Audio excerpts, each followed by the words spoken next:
రాష్ట్ర ప్రభుత్వం ప్రవేశపెట్టిన భూ హక్కు చట్టం ప్రజలను నట్టేట ముంచనుందని న్యాయవాదులు ఆరోపించారు.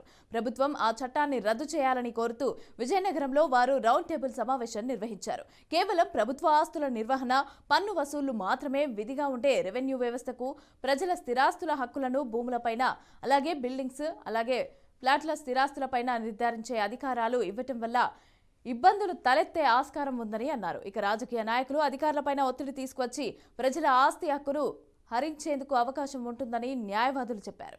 అందుకే ఈ చట్టాన్ని అమలు చేయకూడదని డిమాండ్ చేశారు.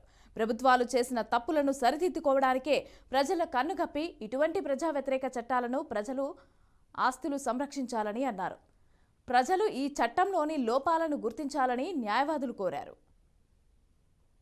ల్యాండ్ టైటిలింగ్ అన్నారు. చాలామంది ల్యాండ్ అంటే వ్యవసాయ భూములని అనుకుంటారు, కానీ ఇది ఒక్క వ్యవసాయ భూములే కాదండి. మనకున్న అన్ని స్థిరాస్తులు, బిల్డింగ్స్, ఫ్లాట్స్ అన్నీ అండి. ఇంకా ఆస్తులకు సంబంధించి ప్రతి వివరం కూడా మనం టైటిలింగ్ ఆఫీసర్ గారి దగ్గర నమోదు చేయించుకోవాలి.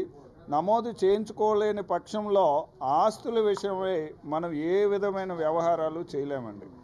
ఆ టైటిలింగ్ ఆఫీసర్ గారు ఇచ్చిన సర్టిఫికేట్ ఏదైతే ఉందో, ముఖ్యంగా దాన్ని 2 సంవత్సరాల లోపు అసలైన ఓనర్ కనుక అది తప్పు, ఇది ఆయనది కాదు నాది అని రుజువుపరచుకోలేకపోతే ఆ సర్టిఫికేట్ అసలైన ఓనర్ ఆ ప్రాపర్టీని ఇంకా వదులుకోవాలి.